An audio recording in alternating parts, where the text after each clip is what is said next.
the liquid that oceans are made of. And it fills endless depths. Only few will venture out into the endless open ocean of this vast underwater world. Most of the ocean inhabitants live in the city, as it were, like human societies. Very close together, with friendly neighbors and nasty co-tenants. While dangerous robbers lurk around at the edge of town.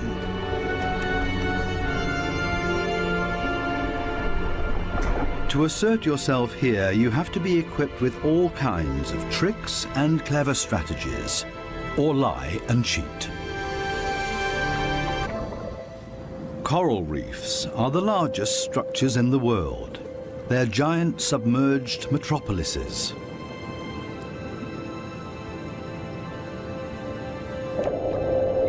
Millions of different inhabitants live in these cities. A universe with coral palaces and soaring towers.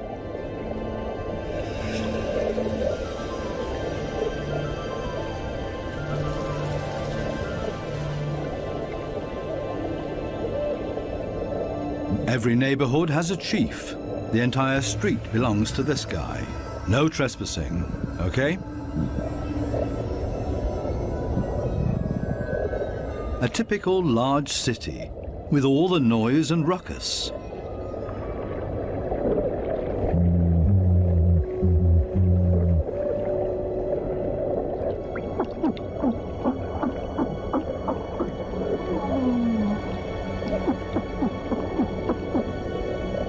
Even this little porcupine fish bleats around. It creates this sound with its swim bladder. Two small harlequin shrimps are nibbling on this blue sea star.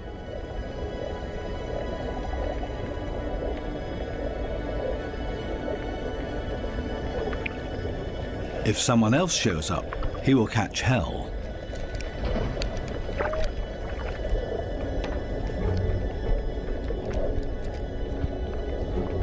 Another harlequin shrimp busy pulling a bite out of a sea star.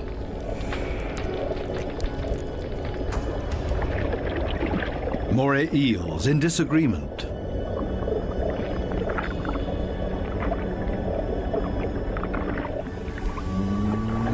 A scorpion fish shuffles across the ocean floor.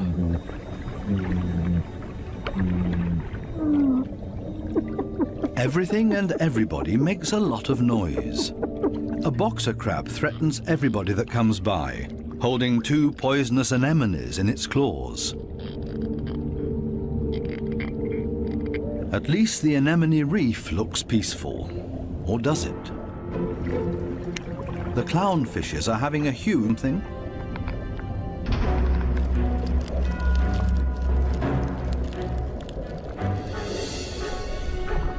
It's a ray that's getting away.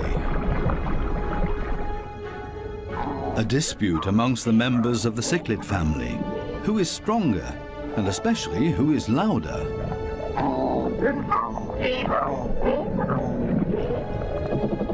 Two Walkman fish are noisily trying to woo a female.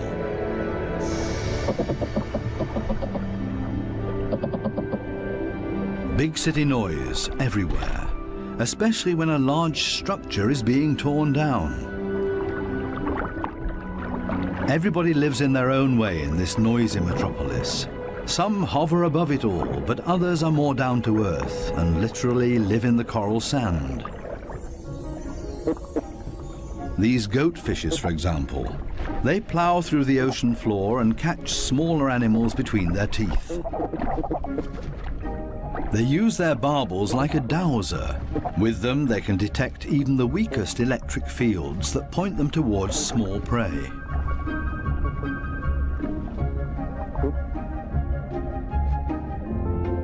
These gobies also dredge through the sand and feed on what they find in there. There's another way of finding prey in the sand. This blue-spotted stingray uses its wings like shovels, and there's always a chance of stealing something. While one works, others just stand by and feed on what's left over, maybe a piece of crab or a mussel. You have to be very familiar with this area to find the best morsels.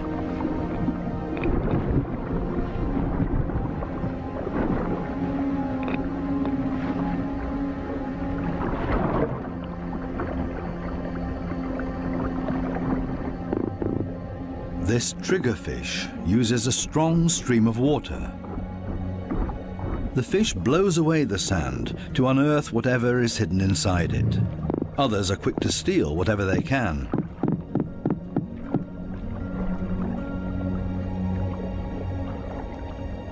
The triggerfish is a commanding fish, and most reef inhabitants are easily intimidated by him, except for these strange visitors that don't seem to show fear.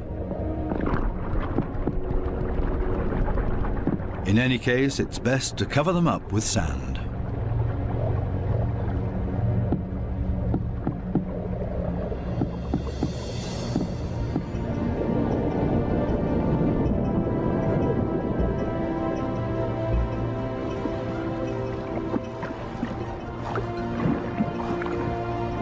It's not easy for a small fish in a big city. There's always somebody with bad intentions, and you have to be extra careful not to get swallowed, like these moon wrasses, for example. So it's always safer for the smallest among the reef inhabitants to show up in schools. It's difficult to keep an eye out for only one little fish, and as a result the predator often grabs blindly at nothing and comes up empty. To show up in a big mob is always safest. Others are easily distracted at the sight of so much prey all at once. This easygoing giant pufferfish would never have a chance here anyway. Being part of a school of fish is always the best protection from predators. The slow ones are being ignored. No danger here.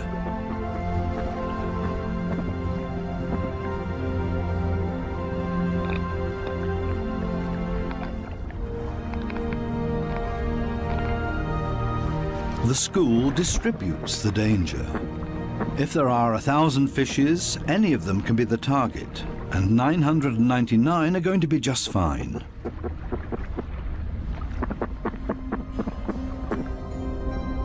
But what about loners, or those that live as a couple?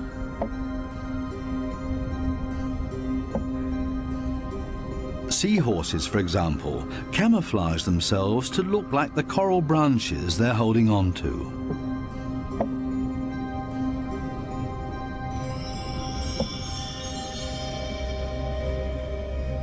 Even more difficult to see, where is the animal here?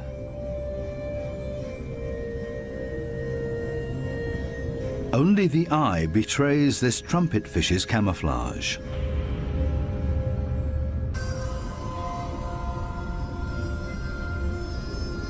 They do everything to not look like themselves, ornate ghost pipe fishes. They're inseparable, a couple. The female is already carrying eggs in her extended belly. Before long, the male will fertilize her eggs. They are still regular fishes, despite their unique costume. This one looks like torn-off seagrass. The spiny wasp fish rocks back and forth in the current.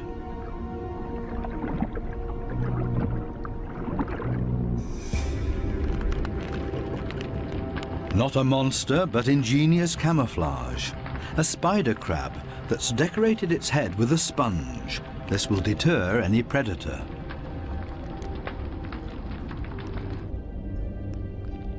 Another great camouflage, a barrel decorated with rocks. Only the movement of the gills betrays this stonefish.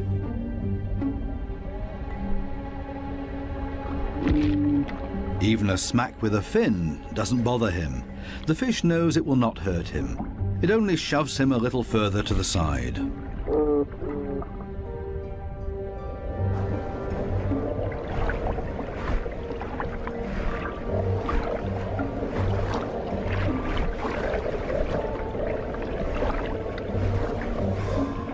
Similarly tough are its cousins, the scorpion fishes.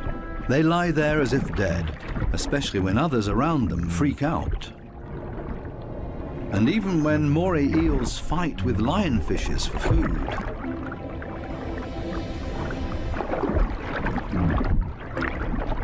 The scorpion fish lies in wait for its chance, and then immediately becomes completely motionless again.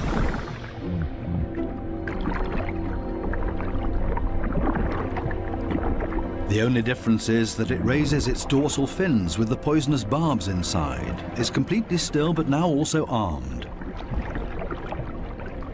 This large anglerfish virtually blends into the background tangle of algae and leaves. Right now, the anglerfish is on high alert. It ejects a large cloud in order to throw off predators.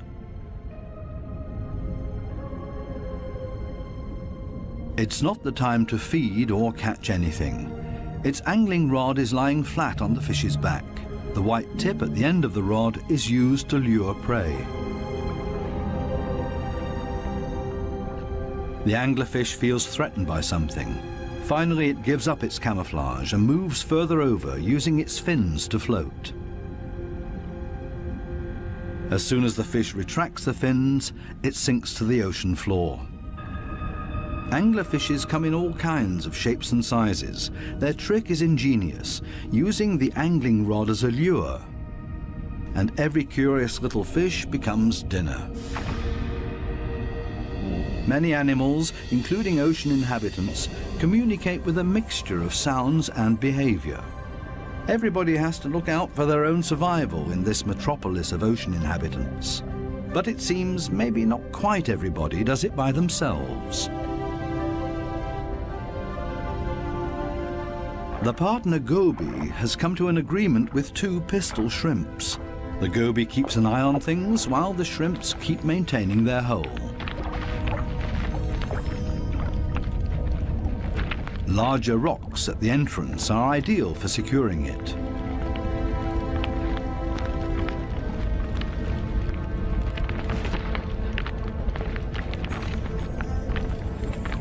They're an experienced team. The shrimps keep in constant contact with the goby and even massage the fish's belly. The goby will get nervous without these gestures from the shrimps. The pistol shrimps need a cool and collected bouncer at their entrance.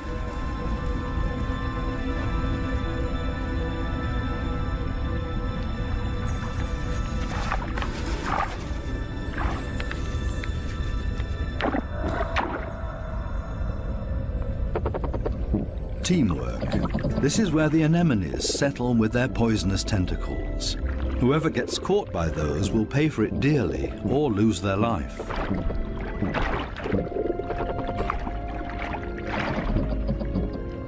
No wonder that there is virtually no one who likes to settle here.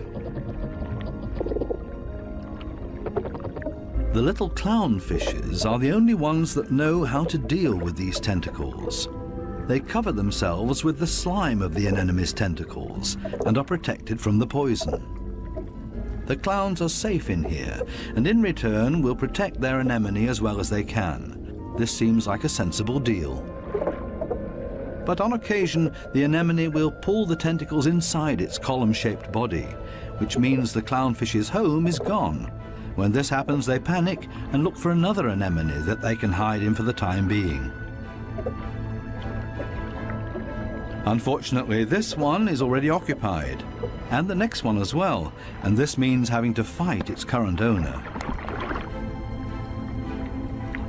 There's much to lose for the clowns. Without the anemone, they can't procreate.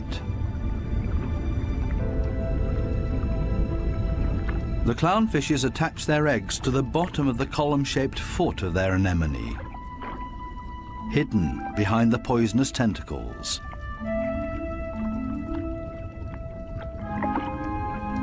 Both male and female tend to the eggs. They fan fresh water on them. The eyes of the babies are already clearly visible. The clowns are very protective of their eggs.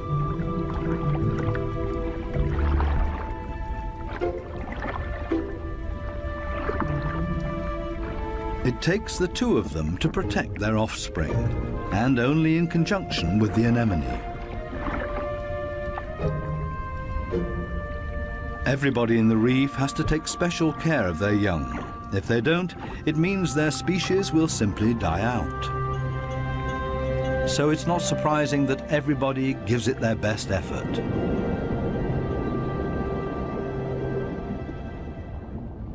This triggerfish has hidden its offspring in a small hollow in the sandy ocean floor. And this means having to constantly protect this open egg site. On occasion, they blow and fan the eggs, but mostly they keep an eye out for predators. This means grave danger. One of the sea urchins is wandering straight towards the nest. The eggs have to be protected at all cost, but how? The triggerfish seems to consider the alternatives.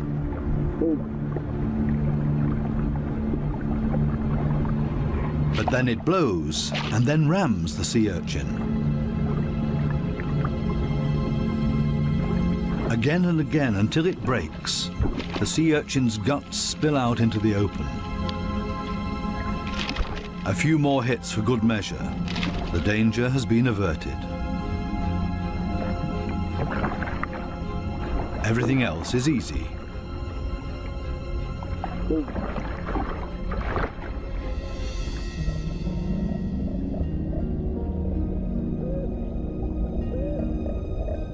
Two little damselfishes cling to a coral branch, a pretty and obviously inseparable pair. They appear to have something important to do. And there it is. The female has been laying eggs and glued them to a coral branch. Over and over again, both of them sweep past the eggs to keep them clean. Two very busy parents in the middle of town. Not far from them, the same kind of damselfish, but this one is feeding on the eggs, not tending to them. This damselfish's priorities have changed. Its partner is gone, and it's impossible to bring the eggs through by itself. So it feeds on its own eggs to at least recycle the nutrients.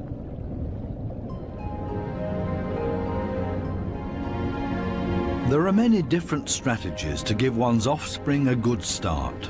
Some are surprisingly easy.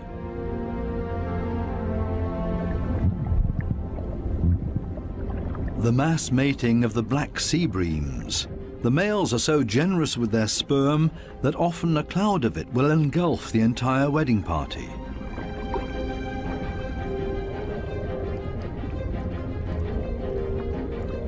Countless couples and constantly in motion. A predator would have a hard time to find its bearings in this schooling behavior.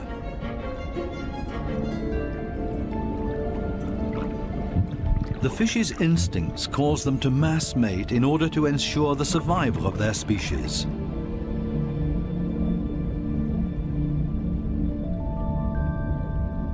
Cardinal fishes have their own clever means of child protection.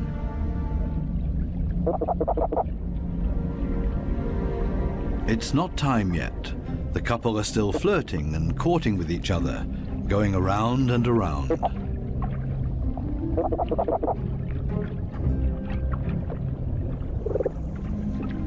We'll leave them to it and take a detour to a couple not quite as gentle with each other. Monkfishes live in groups, and their nests are very close to one another. As a result, all the fishes are alerted to a predator nearing their nests.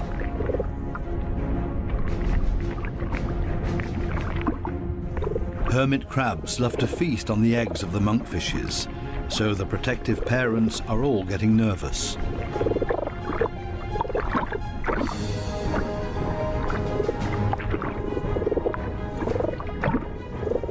The hermit crab is still far enough away and currently busy with something else. The hermit crab's best defense is its house that it carries around for protection. The patience of the monkfishes is wearing thin.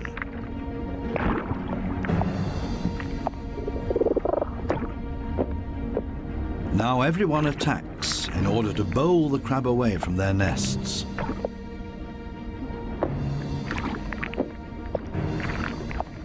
They're clearly telling this hermit crab to take a hike, but they should have stayed with their offspring because there's new danger approaching.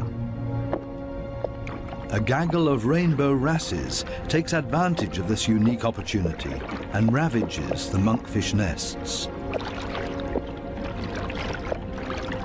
The predators are quick, brutal, and in the majority. Most of the monkfish eggs will be devoured. An attack of this kind would never happen to the cardinal fishes because they are mouth brooders and don't have to watch over a nest that's out in the open. The males carry the eggs in their mouths, up to 20,000 of them.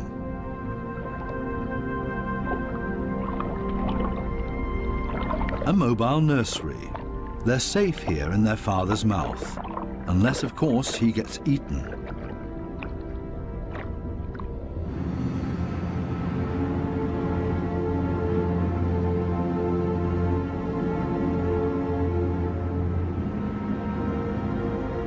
During the night, when it's dark, the danger is greatest. These underwater cities have a very active nightlife with special attractions. Basket starfishes come out and sit in the current. It's a night-active type of brittle star. With their arms full of tiny little hooks, they filter plankton out of the water to feed.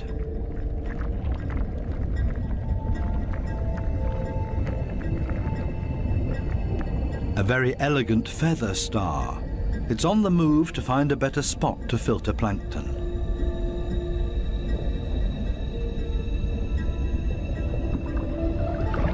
This Spanish dancer is even more graceful and elegant than the brittle stars.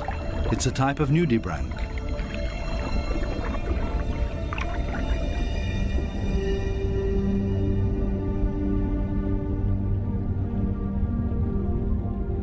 The giant pufferfish is relaxed and spends the night dozing off on the sandy bottom. Others prefer the safety of their quiet bedroom, a surgeonfish. Everybody settles in for the night as comfortably as possible. The parrotfish tucks itself away in its mucus cocoon for protection against predators. Everybody's sleeping arrangements are different. The poor triggerfish has to stand guard by its nest all night long. There's no time to rest.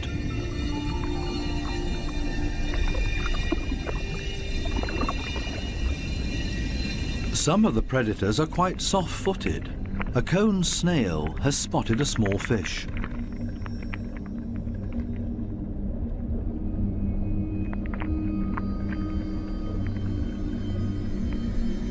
The snail is fast, and the prey disappears in the blink of an eye.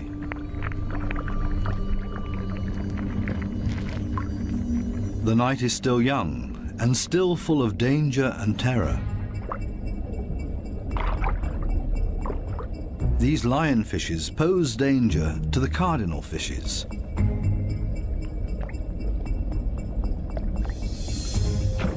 Lionfishes suck in their prey.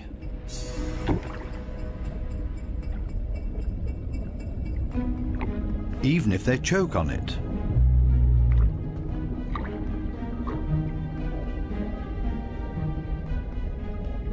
They're hanging around waiting for their chance.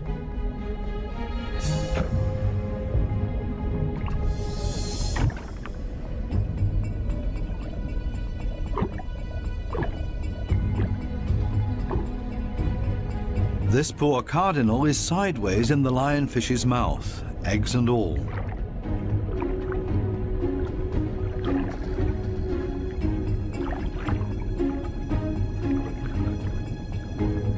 Lionfishes aren't the most elegant predators, with all their attachments and frayed fins. But this is all part of their camouflage. They're harder to see and blend into the background. Outside the reef, the lionfishes hunt as a school. They drive their prey towards one another with their fanned-out fins.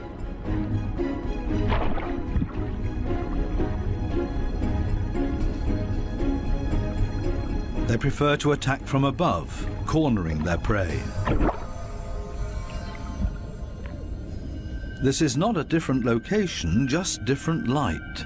These special blue lights totally change the appearance of the reef.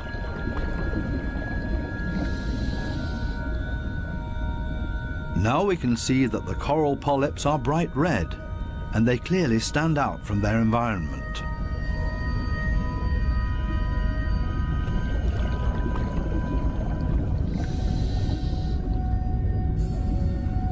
A new and fascinating perspective on the communication of many ocean inhabitants. And suddenly an eruption of sorts.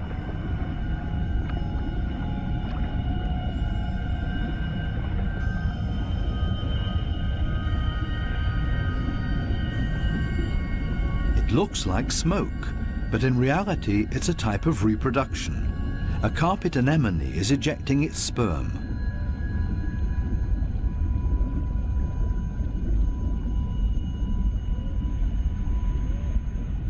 In the blue light, it looks like a dramatic eruption.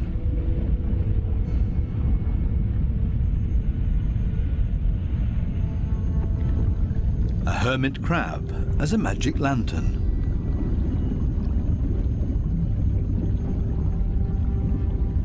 The blue light brings out these colors.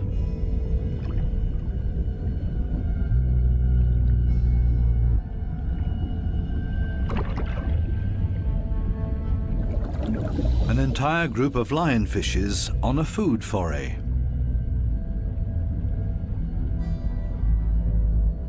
The animals don't seem to know any fear.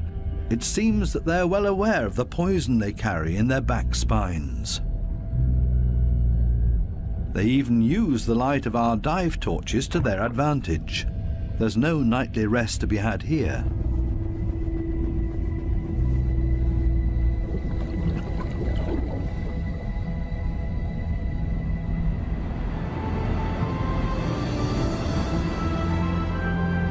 With the first daylight, new life comes into the reef city.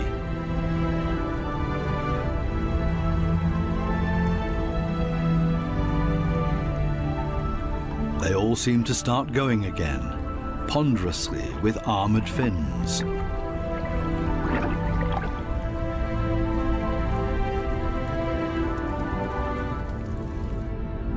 As pedestrians, and as light and quiet as possible.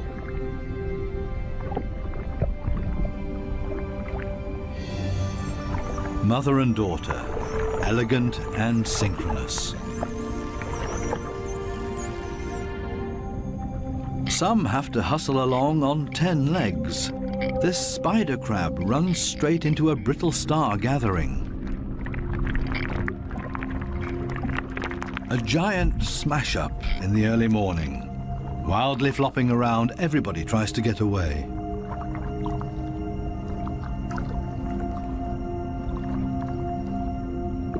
As in every city, there are also shopping opportunities here.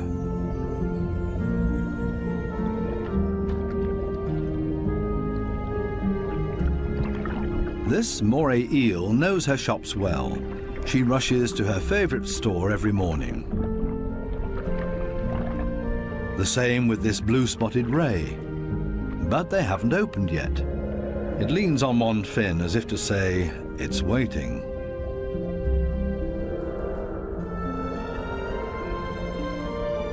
Similar problems in a branch further up. These sweet lips are also waiting to be tended to. Here they come, a little late this morning. The small cleaner wrasses are starting to open their shop and are hungry. They're ready to rid their customers of parasites. This ray is also being served. It likes to have its gills cleaned. This is a barter business. One side gets cleaned, the other fed. A very fair deal. Clownfishes seem to be excluded from this business because they can't leave their anemone. In their case, the cleaner fishes make house calls.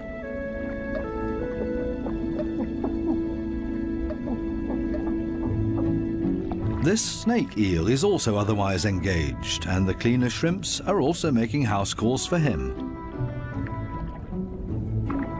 Finally, it's the moray's turn. It has a lot of nutritious freeloaders on its skin and in its gills.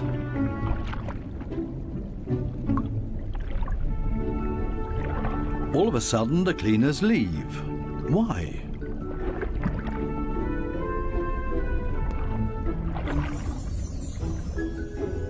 This Titan triggerfish is no better off. The treatment has stopped before he was finished. The cleaner fishes have new customers, clients that have never come to see them before, and they're now being preferred over old customers. The point is that these new clients will like the service here so much that they will come back again. The regular customers have to be patient and wait until the new clients are finished. Cleaner fishes operate solely according to economic rules. This guy has also come for the first time and quite enjoys their service.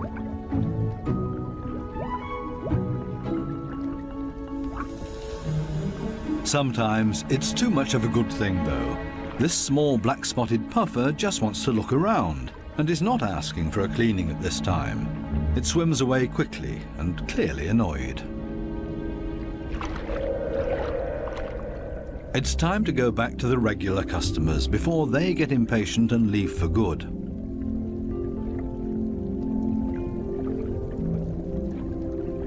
Digging deep where the gills are dirtiest.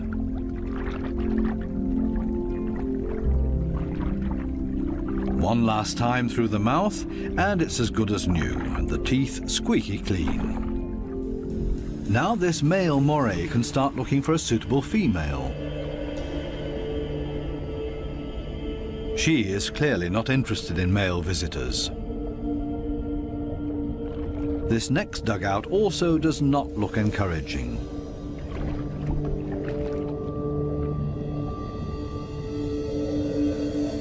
These two have already found each other. A strange pair with a triggerfish as roommate. They seem to get along just fine. It's difficult to cut in as a stranger.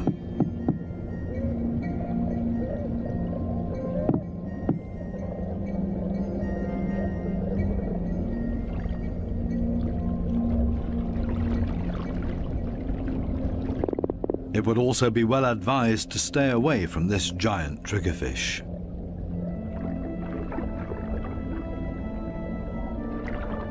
This, on the other hand, might be a different situation.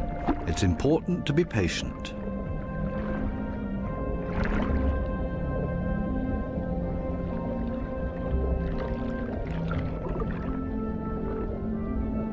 This female moray does not seem to be too reluctant. She's showing her teeth, which is not a sign of aggression, quite the opposite. She finally agrees to a date.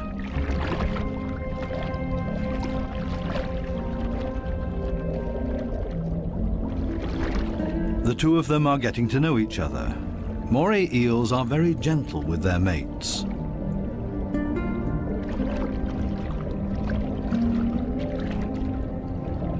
And they can't get to. Together, they're a strong team.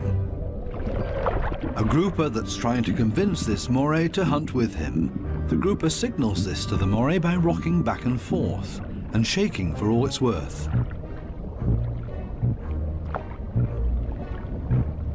All for nothing. This moray doesn't understand and stays in its cave.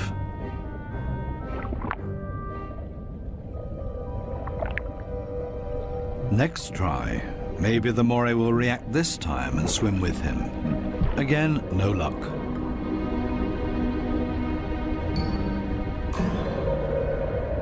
Finally, this moray seems to understand the grouper and is hungry. The grouper tilts its head and the moray accepts his invitation. Together they swim through the reef. The moray prefers to swim between the dark alleyways, and the grouper decides it's safer to stay on the main streets around the reef. This is not the right place. The grouper expected to find scared prey here, The moray takes a break and waits. It's not going to happen this way. Again, another invitation to go. They continue through the reef to another coral head. Also nothing for them here either. The moray is getting ambitious as well now and initiates a hunt on her own.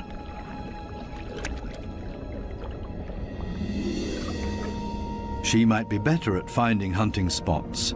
They're successful in this next coral head, and then everything happens very quickly. The fishes are panicked, and both hunters are able to profit from that.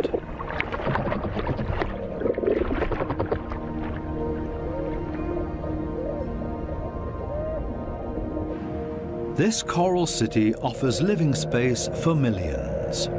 Many hideouts and crevices provide protection for everybody. My home is my castle.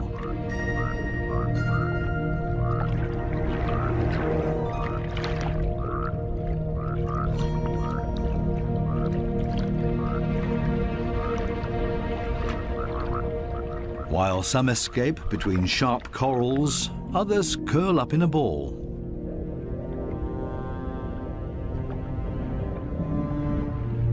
Octopuses don't have bones and are therefore able to change shape. Their homes are usually very tight and space-saving.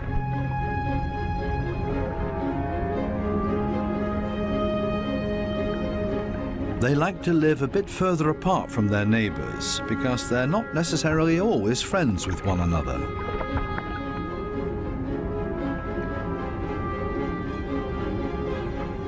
It might be best to put up a wall of stones between them. The ocean offers many hideouts, which is synonymous with survival for many ocean inhabitants.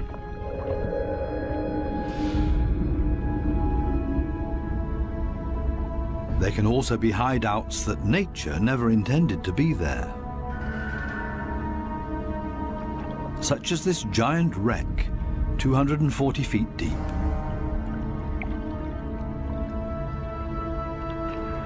A research submarine on its way into the deep comes across a sunken freighter. It's an artificial world with countless nooks and crevices to offer protection and a home for many ocean inhabitants.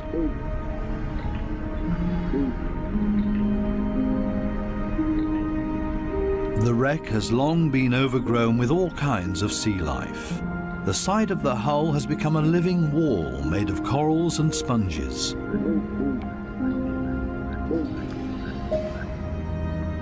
Sunfishes, with their odd form of movement, patrol this area. They're looking for jellyfish.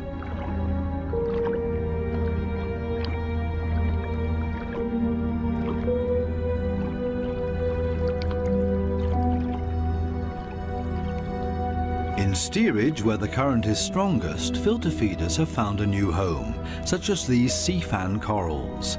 They feed on the tiny plankton particles. A unit that has grown together made of technical, man-made and organic structures. Even the steel anchor has grown a second skin, made of living beings. It offers these delicate creatures a solid structure to grow on. They have all made a comfortable home in this sunken world. Not even the lights of the stub disturb any of the wreck inhabitants. New life has been created out of the tragedy of this sunken ship, the ingenious, life-renewing cycle of nature. The morays are sharing a home. They seem to be exceptionally friendly towards one another, even with this conger eel as their neighbor.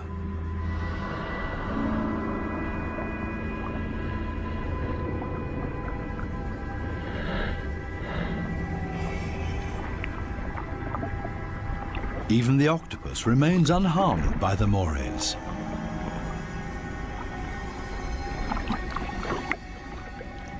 A unique environment made of steel that offers many different opportunities for ocean inhabitants to use it.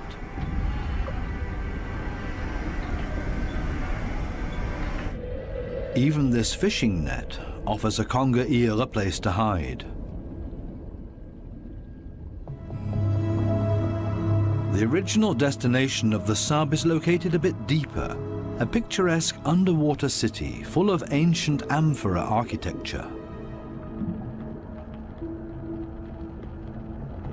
An antique merchant vessel sank here.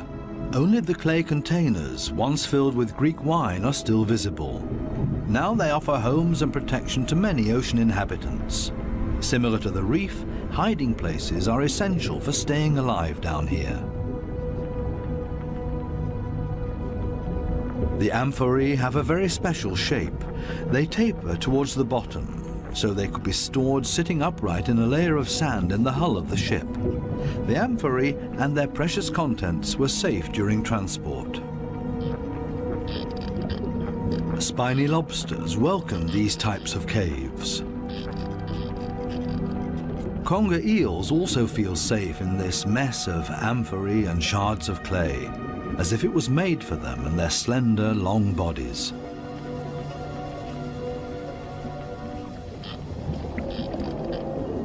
The city of amphorae on the ocean floor provides countless opportunities to observe, disappear, and be unseen.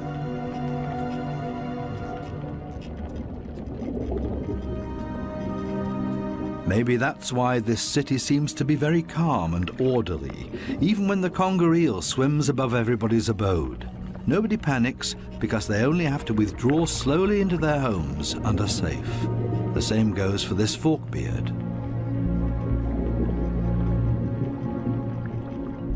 The conger eel's only chance to make prey down here is to hide himself and ambush somebody. The sunfishes also don't have much luck feeding here, for the same reasons as the conger eel. On the other side of the globe, the Spencer Gulf in southern Australia. Every year, hundreds of giant cuttlefishes meet up to mate. The rocky seabed offers great holes and caves to hide the eggs.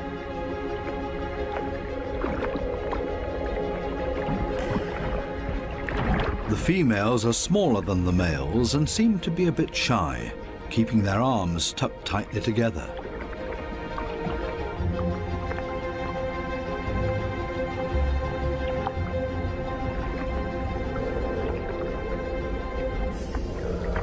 The males, on the other hand, present every bit of themselves openly to impress the females, but also other males that are potential rivals.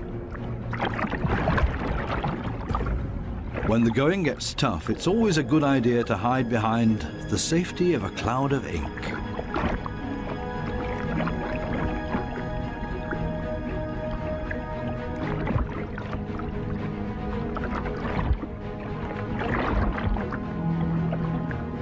Without much success.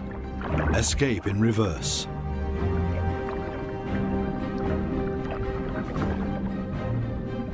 Only the strongest of them have a chance with the females. He's a winner and courts his female by changing his color to interesting stripes. She has agreed to mate with him, and they hug tightly. He deposits his sperm package into her mantle opening. Immediately afterwards, she withdraws into one of the caves on the ocean floor in order to avoid courtship from other males. A clear signal. The male is protecting his female from other rivals.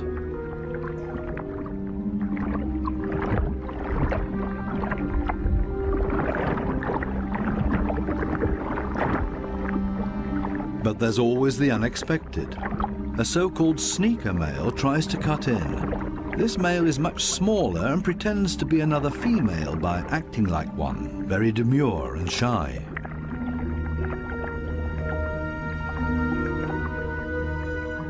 All seems to be fine in the den. He's busy chasing away other rivals from this new supposed female. Especially now that there are two females under his protection. It can't hurt.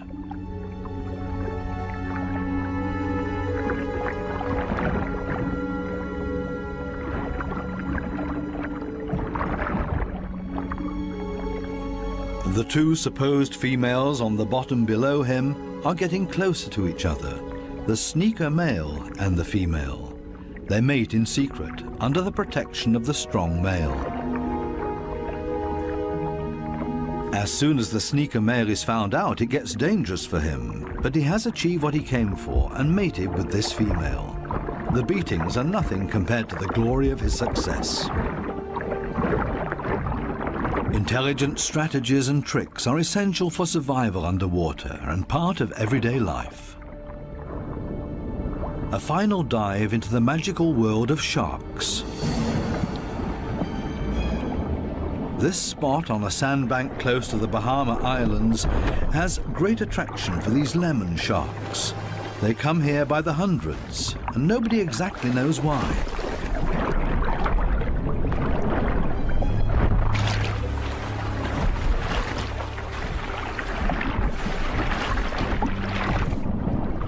This sandy plateau in the middle of the open ocean is easy for scientists to get to.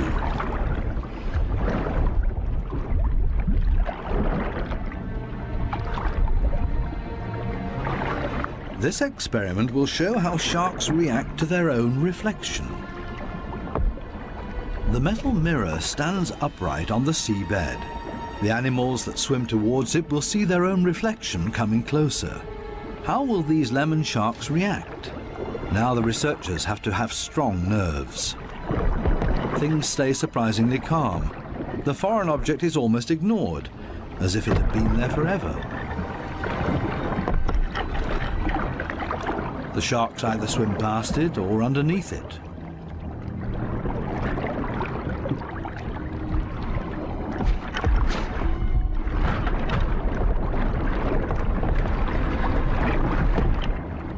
The scientists expected a bit more, and soon the sharks lose all interest in the mirror.